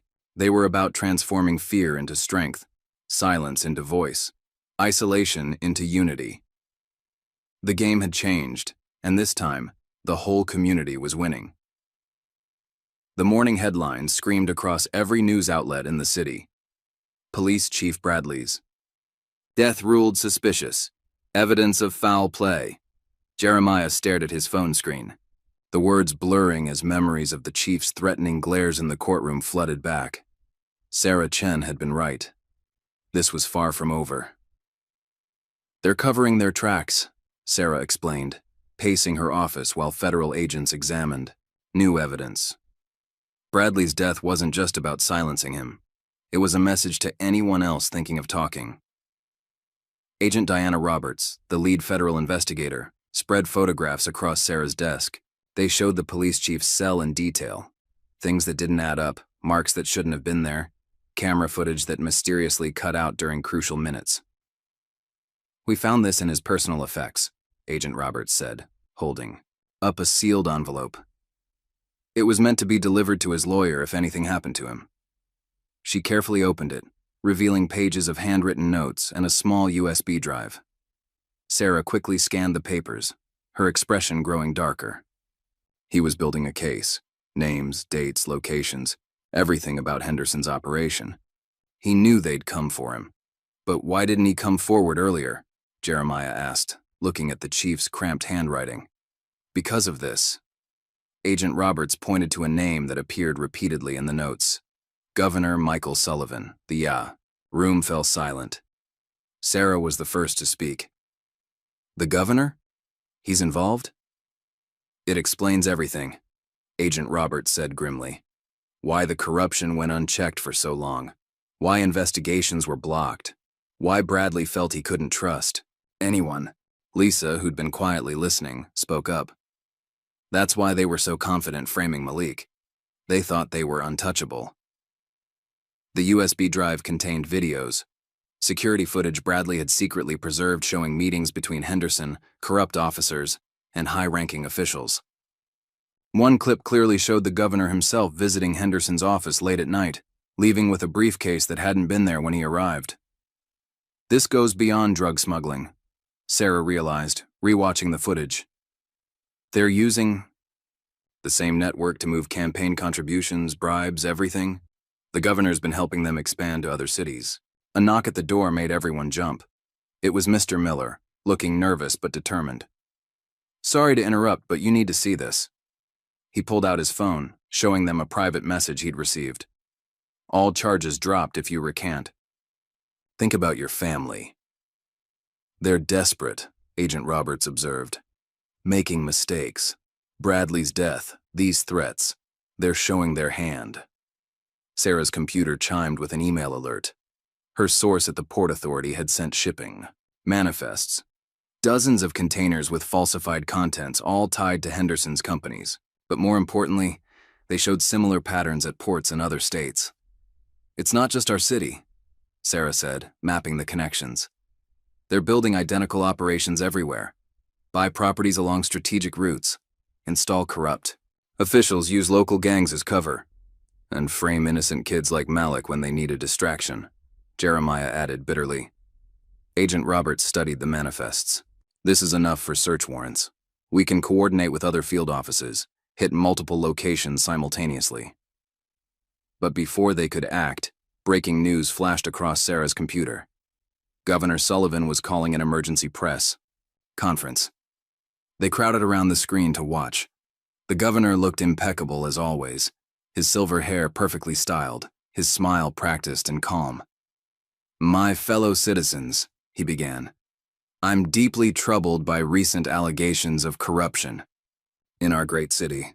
I want to assure you that my office takes these claims seriously. Listen to how he distances himself, Sarah murmured. Setting up others to take the fall. And while some may try to twist these events for political gain, the governor continued, I remain focused on serving the people. That's why I'm announcing a special task force to investigate any credible allegations of wrongdoing. His own task force, Agent Roberts scoffed. To control the investigation, and I'm confident that once the facts emerge, the truth will be clear. Thank you, and God bless our great state. As reporters shouted questions, the camera caught something interesting. In the background, partially hidden by curtains, a familiar figure in a dark suit watched the proceedings. The same man Jeremiah had seen outside Miller's store the day of the robbery. Got you, Sarah whispered, freezing the frame. Agent Roberts, run facial recognition on this. I bet he's our link between Henderson and the governor. The results came back quickly. Thomas Ward, Agent Roberts read, former Special Forces, now head of security for several of Henderson's companies.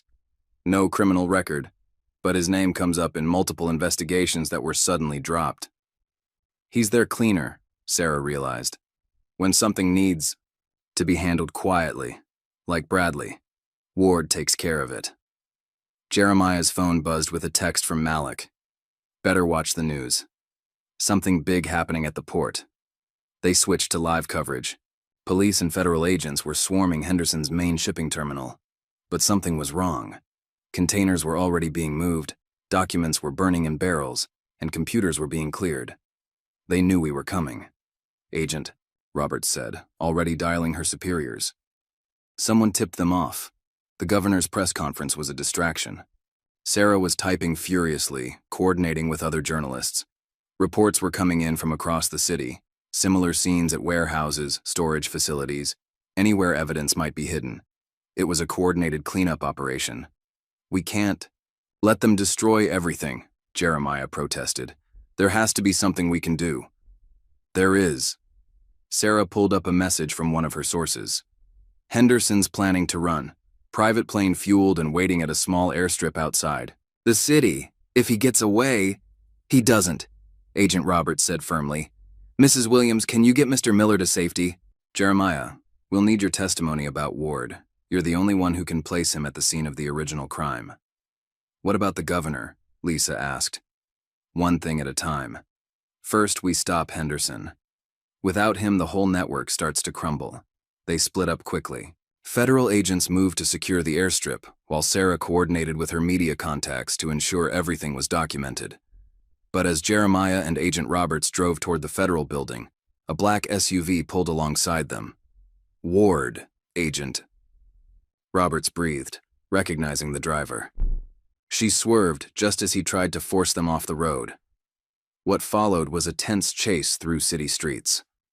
Ward's SUV stayed with them, trying repeatedly to either stop them or force a crash. Agent Roberts drove skillfully, but they were running out of options. Call for backup, she ordered Jeremiah. And hold on. She turned sharply into an alley, then another, trying to lose their pursuer. But Ward knew these streets too. Each time they thought they'd lost him, the SUV reappeared. He's not trying to kill us, Agent Roberts realized.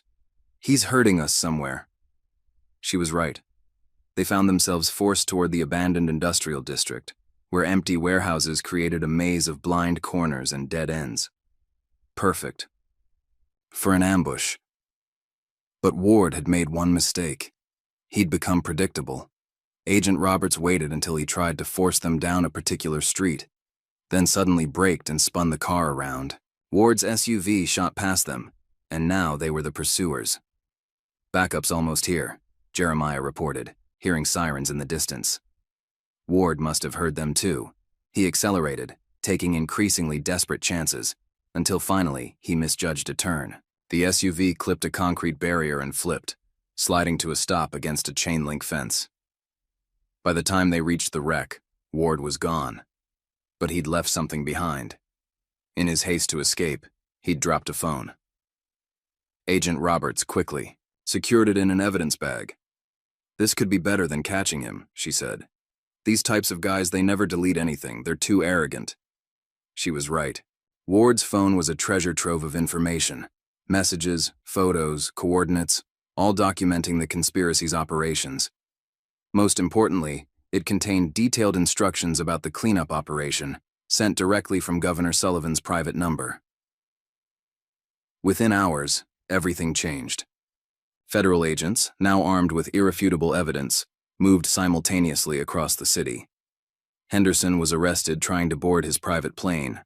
Ward was caught trying to flee by boat. And the governor, watching it unfold on television, was confronted by state police in his own office. "Stay with us," Agent Roberts told Jeremiah as they watched the arrests. "Until this is over. They still have people out there, and you're still our key witness." But something had shifted in the city.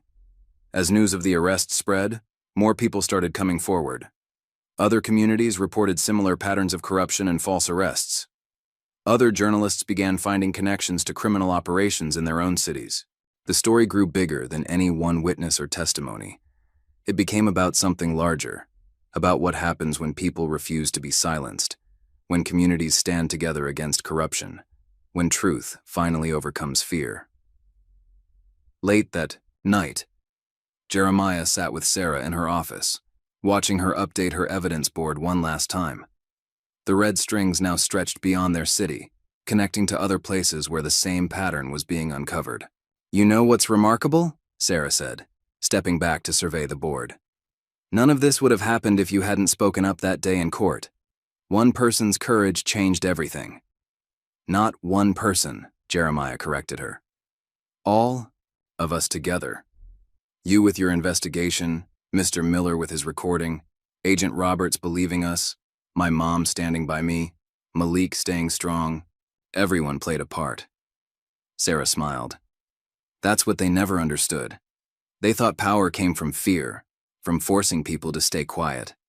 But real power comes from people standing together, speaking truth, refusing to be afraid." Through the window, they could see the city lights twinkling. Somewhere out there, corrupt officials were spending their first night in cells. Evidence was being cataloged, investigations were expanding, and communities were beginning to heal. The conspiracy had been vast, reaching to the highest levels of power, but in the end, it had been broken not by any single piece of evidence or dramatic revelation, but by the cumulative courage of ordinary people who decided that truth mattered more than fear. "What happens next?" Jeremiah asked, thinking about all the lives that had been touched by this. The people wrongly imprisoned, the communities terrorized, the families separated. "Justice happens next," Sarah replied. "Real justice, not the kind they twisted to serve their purposes. It won't be quick or easy, but it will be real." Outside, a police car drove past, one of the good ones now, part of the department's reformed patrol units. Its presence no longer inspired fear, but a cautious hope that things really could change. The city would never be the same. But maybe, Jeremiah thought, that was the point. Maybe it needed to change, needed to face its shadows and heal its wounds and learn to stand together. The conspiracy had been deep, but the truth had run deeper. And in the end, that had made all the difference. The police radio crackled with encrypted transmissions as Agent Roberts' car sped through the pre-dawn darkness. Jeremiah sat in the back seat, his heart pounding as he clutched his phone, on which he'd just captured the most dangerous conversation of his life. 2 hours earlier, he'd been asleep when Sarah's urgent call came in. "We found the police chief's final recording," she'd said, her voice tight with tension. "He wasn't just documenting corruption. He was recording a meeting between Henderson and the governor. They were planning something big, something happening tonight." Now, as streetlights flashed past the car windows, Jeremiah replayed the events that had led them here. After receiving Sarah's call, he'd gone to the abandoned warehouse where she'd tracked Ward's phone signal. Hidden behind old crates, he'd recorded Ward's conversation with Henderson's remaining lieutenants, their plans to destroy evidence, eliminate witnesses, and flee the country with millions in laundered money. "How much time do we have?" Jeremiah asked, watching Agent Roberts navigate the empty streets.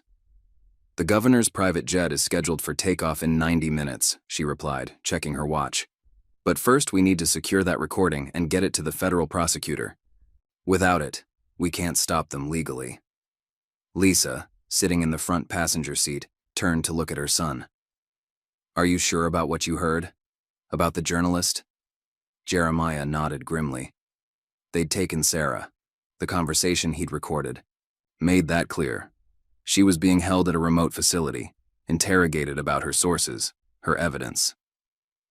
They planned to make her disappearance look like an accident, just like Chief Bradley's suicide. "Turn here," Agent Roberts commanded suddenly, cutting the headlights as they approached a private airstrip on the city's outskirts. Security cameras swept the perimeter, but she'd already disabled them remotely. "Remember the plan.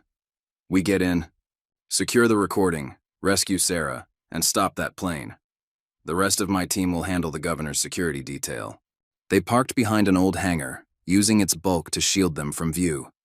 Other federal agents were already in position, waiting for the signal. Everything hinged on timing. Move too soon, and the governor's people would destroy the evidence. Move too late, and they'd escape with both the money and their secrets. "Someone's coming," Lisa whispered, pointing to approaching headlights. 3 black SUVs rolled onto the airstrip, followed by a sleek limousine. From their hiding place, they watched Ward step out first, scanning the area before opening the limos. Door. Governor Sullivan emerged, looking impeccable even at this hour. Henderson followed, carrying a metal briefcase. "That's it," Agent Roberts breathed. "The evidence they're planning to destroy. Everything that ties them to the smuggling operation." More vehicles arrived. Private security, corrupt officers, everyone who'd profited from the conspiracy gathering, for their escape. Among them, Jeremiah spotted the man who'd threatened Mr. Miller, the officers who'd framed Malik, faces that had haunted their neighborhood for years. A figure was dragged from one of the SUVs.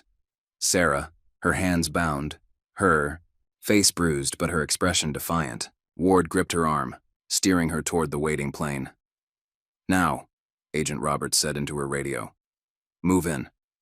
Floodlights suddenly illuminated the airstrip as federal agents emerged from every shadow. "FBI, freeze! Put your hands where we can see them." Chaos erupted. The governor's security detail drew weapons. Ward shoved Sarah aside and reached for his gun. Henderson bolted for the plane, still clutching the briefcase. "Stay here," Lisa ordered Jeremiah as she and Agent Roberts joined the federal team. But Jeremiah saw something they'd missed. While everyone focused on the confrontation, one of Henderson's men was sneaking toward Sarah, who lay dazed where Ward had pushed her. The man's intentions were clear in the glint of steel in his hand. Without thinking, Jeremiah sprinted from cover. He tackled the man just as he reached Sarah, sending them both crashing to the tarmac. The knife skittered away into darkness. "Jeremiah?" Sarah's eyes widened as he helped her up. "What are you doing here?" "Saving your life," he managed, ducking as gunfire erupted nearby. "Come on." They ran for cover behind fuel tanks as the federal agents engaged in a firefight with the governor's security team. Through the chaos, Jeremiah saw Henderson reaching the plane's steps. "The briefcase!" Sarah gasped. We can't let them destroy that evidence. Jeremiah had an idea. He pulled out his phone, still recording, and pressed send. The video of Ward's warehouse conversation uploaded to Sarah's secure server, automatically copying to news outlets nationwide. Even if they escape, the truth's already out, he told her. A bullet pinged off the fuel tank, making them both flinch. Agent Roberts was advancing with her team, forcing the corrupt security detail to retreat, but Ward had broken free in the confusion, running toward the plane where Henderson waited. Federal agents, stop or we'll shoot. The governor raised his hands, his political smile finally cracking as agents surrounded him. But Henderson and Ward reached the plane, its engines already roaring to life. They're getting away.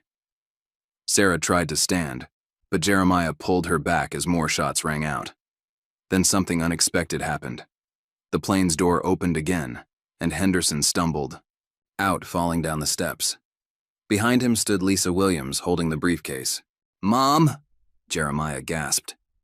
While everyone had focused on the firefight, Lisa had circled around and snuck aboard the plane. Now she stood in the doorway, the evidence secure in her hands. "It's over," she called to Ward, who still gripped his weapon. Think about it. The governor's arrested. Henderson's finished. That recording is already public. How many more people have to get hurt? For a tense moment, Ward's finger tightened on the trigger. Then, slowly, he lowered the gun and raised his hands.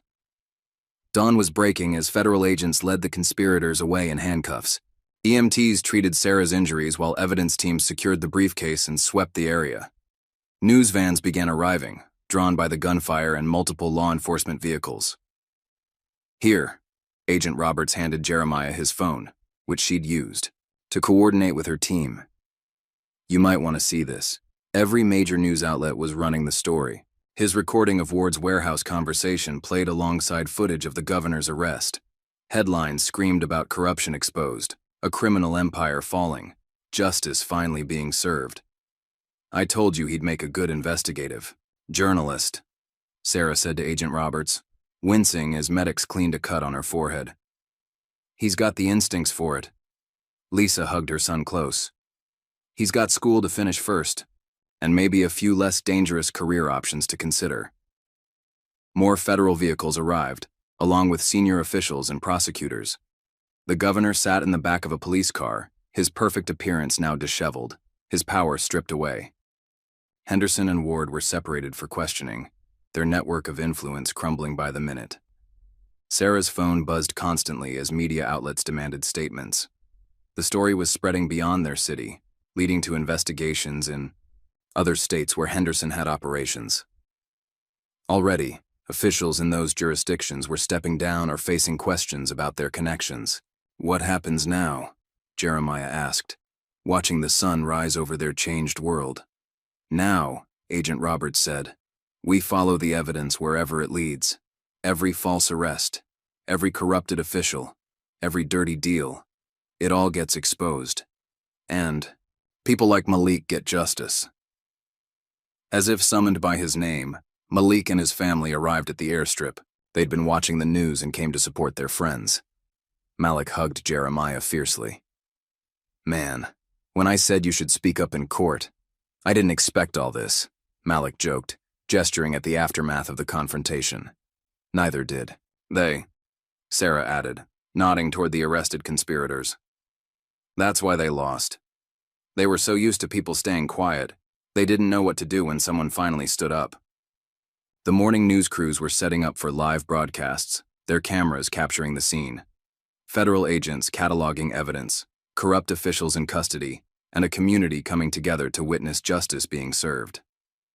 Mr. Miller arrived, with coffee and breakfast for everyone, his store's grand reopening temporarily forgotten in the excitement.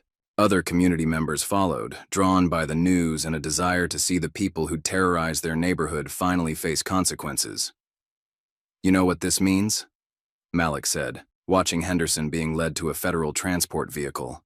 Every case they touched, every person they framed, it all gets reviewed now. People who lost years of their lives because of their lies, they might get another chance. Jeremiah thought about how close he'd come to staying silent that first day in court. How fear had almost won.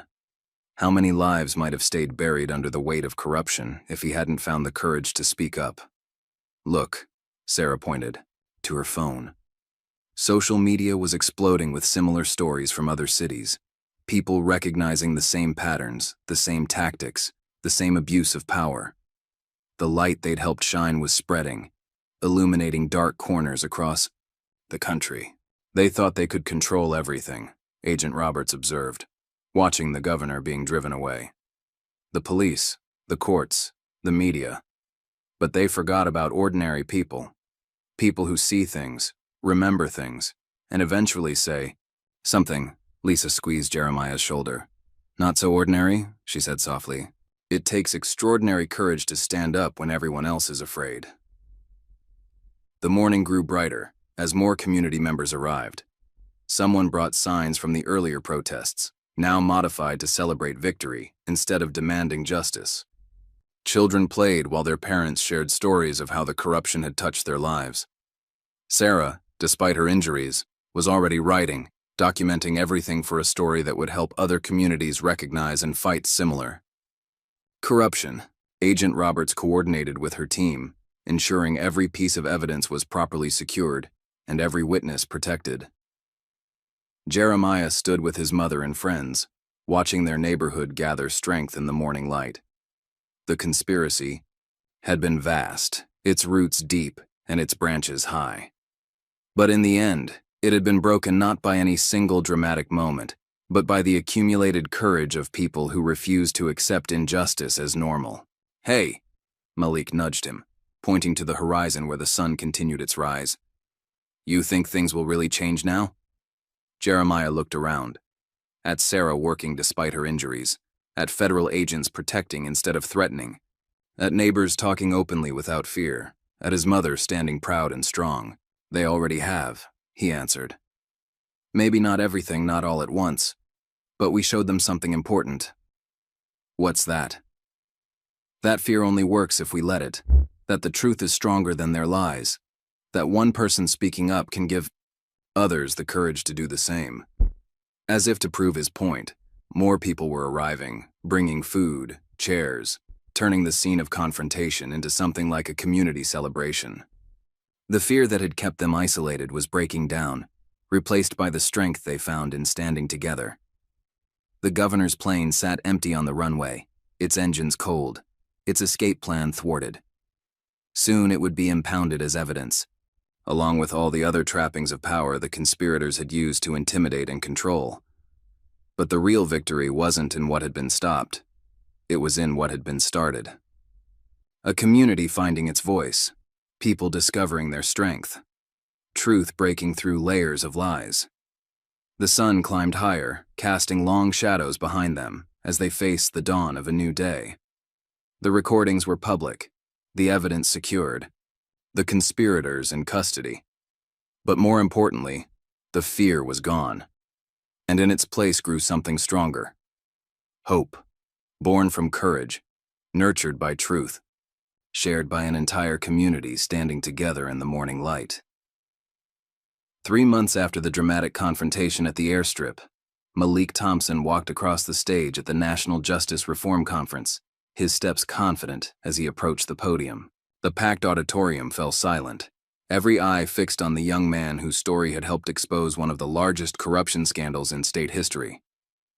Jeremiah sat in the front row between his mother and Sarah Chen, watching his best friend, prepared to address the gathered crowd of activists, lawmakers, and justice reform advocates. The bruises from that night at the airstrip had long since faded, but the changes their stand had sparked continued to spread. My name is Malik Thompson, he began, his voice strong and clear. 3 months ago, I was prisoner number 247891, accused of a crime I didn't commit. Today, I'm here to tell you about how one person's courage can change an entire system. In the months since the governor's arrest, the world had shifted dramatically. Henderson's criminal empire had crumbled, exposing similar operations across multiple states. The federal investigation had expanded, leading to hundreds of arrests and the review of thousands of suspicious convictions. When they put me in handcuffs that day, Malik continued, I thought it was over. In our neighborhood, we'd learned that the system wasn't designed to listen to people like us. But my best friend, Jeremiah Williams, refused to accept that. He chose to speak up, even when doing so put his own life at risk. Sarah, now fully recovered from her injuries, typed quietly on her laptop, working on her latest story. Her investigation had earned her a Pulitzer nomination. But she seemed more proud of the changes it had helped create. Corrupt officials removed from office, wrongfully convicted people freed, communities empowered to stand up against injustice. It wasn't just one person, Malik said, echoing what they'd all come to understand. It was a journalist who dug deeper when others looked away, a store owner who found the courage to expose threats against his business, federal agents who chose justice over politics, a mother who taught her son to stand up for what's right, and a community that finally said enough is enough. In the audience, Mr. Miller nodded, sitting with other store owners who'd come forward after that first domino fell. Their testimonies had helped prosecutors trace the full extent of Henderson's operation, revealing how legitimate businesses had been corrupted into parts of a vast criminal network. The governor, Henderson, and their conspirators thought they were untouchable, Malik continued. They'd built their power on fear, counting on people to stay quiet, to accept injustice as normal. But they didn't understand something fundamental about truth. It only takes one voice to inspire others to speak. Agent Roberts, seated with her federal colleagues, smiled slightly. The investigation she'd helped lead had expanded far beyond their initial expectations. The evidence from Henderson's briefcase had implicated officials in 3 more states, leading to a nationwide probe of similar corruption schemes. Today, I'm not here just to tell my story, Malik said, his voice growing stronger. I'm here to announce the creation of the Truth Stands Initiative. With support from community leaders and justice reform advocates, we'll provide resources and protection for others who choose to speak up against corruption and abuse of power. The initiative had been Sarah's idea, born from their experiences. It would combine legal support, investigative journalism, and community organizing to help other neighborhoods fight similar battles. Already, groups from other cities had reached out seeking guidance and sharing their own stories of systemic corruption. The scholarship program will be named after Chief Bradley, Malik revealed, causing a stir in the audience. Despite his past mistakes, he ultimately chose truth over power, sacrificing his life to expose corruption. His final evidence helped bring down an entire criminal empire. In the months since Bradley's death, his recorded testimony had proved crucial in securing convictions. The suicide ruling had been officially changed to homicide, and Ward had eventually confessed to arranging it on Henderson's orders. But our work isn't finished, Malik continued, his expression growing serious. While the major players in this conspiracy face justice, the conditions that allowed their corruption to flourish still exist in too many places. Communities still live in fear. People still hesitate to speak up. The system still favors power over truth. Lisa reached over and squeezed Jeremiah's hand. They'd been through so much, threats, surveillance, violence, but had emerged stronger. Their neighborhood had transformed from a place of whispered fears to one of open conversation and mutual support. That's why we're expanding our community oversight program, Malik announced. Working with reformed police departments, we're creating new channels for reporting suspicious activities and protecting witnesses. The same cameras that once fed corrupt officials now help communities monitor those in power. The program had started in their neighborhood, with Mr. Miller's store serving as a pilot location. Now it was spreading, giving other communities tools to prevent corruption from taking root. Even some former officers, disgusted by what they'd discovered about their superiors, had joined the effort. Education is also crucial, Malik said. We're developing programs to help young people understand their rights, recognize abuse of power, and find safe ways to speak up. Because change doesn't just happen in courtrooms and conference halls. It happens in classrooms, on street corners, in everyday moments when people choose truth over fear. Jeremiah thought about all the changes he'd seen in just 3 months. The corrupt officers who'd arrested Malik had been convicted. Henderson and the governor faced decades in prison. Ward had turned state's evidence, helping prosecutors unravel similar operations across the country.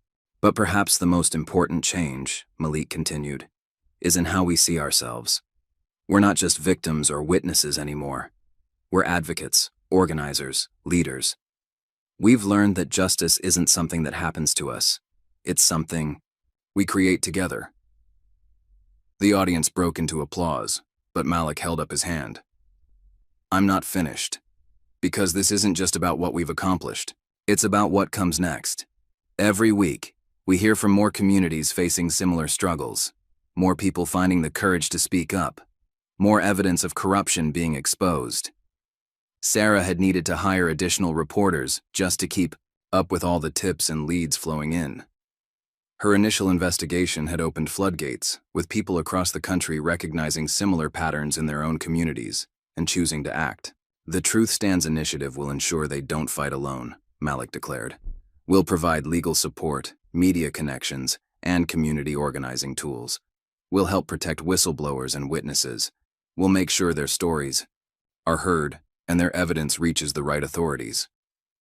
In the audience, Jeremiah spotted familiar faces from their neighborhood. Basketball teammates who'd supported Malik, store owners who'd fought back against intimidation, families who'd lost loved ones to false arrests and were now seeing justice done. But most importantly, Malik said, his voice softening with emotion, we'll remind them of something powerful. No one who stands up for truth stands alone. Behind every whistleblower, every witness, every person who chooses courage over fear, there's a community ready to stand with them. The standing ovation lasted several minutes. As people rose to their feet, Jeremiah saw tears in his mother's eyes. Sarah had stopped typing, watching Malik with proud satisfaction. Agent Roberts nodded approvingly, knowing that community support was often more effective than witness protection programs. After the speech, they gathered in the conference center's atrium. Community leaders from other cities crowded around, eager to learn from their experience. Journalists requested interviews. Lawmakers promised support for reform legislation. Did you ever imagine this? Malik asked Jeremiah quietly, taking a break from the crowd. That day in court, when you first stood up? Jeremiah shook his head. I just knew I couldn't let them send you to prison for something you didn't do. Everything else, it just grew from there. Like ripples in a pond, Sarah added, joining them, one act of courage inspiring others. One truth leading to more truths. One community showing others what's possible. Lisa brought them coffee, her pride evident as she watched the crowd discussing plans for change. You boys have started something important, she said. Something that can't be stopped by threats or intimidation anymore. Because it's not just about us now, Malik agreed. It's about everyone who's ever faced injustice and felt powerless to fight back. Everyone who's seen corruption and thought they had to accept it. Everyone who's been afraid to speak up. Through the conference center's windows, they could see protesters gathering peacefully outside another courthouse in another city, inspired by their story to demand investigations into their own local corruption. The ripples continued to spread. You know what's really changing? Jeremiah observed. It's not just the systems or the laws. It's people. They're not afraid anymore. They're finding their voices, supporting each other, standing up for what's right. Sarah nodded, already thinking about her next story. That's what Henderson and the governor never understood. They thought power came from making people afraid. But real power comes from people choosing not to be afraid anymore. The afternoon. Sun slanted through the windows, casting long shadows behind them, but illuminating their faces as they looked forward. The path ahead wasn't easy.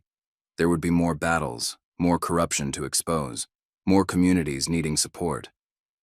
But they weren't the same people who'd started this journey. Jeremiah wasn't just a witness anymore, but a voice for change.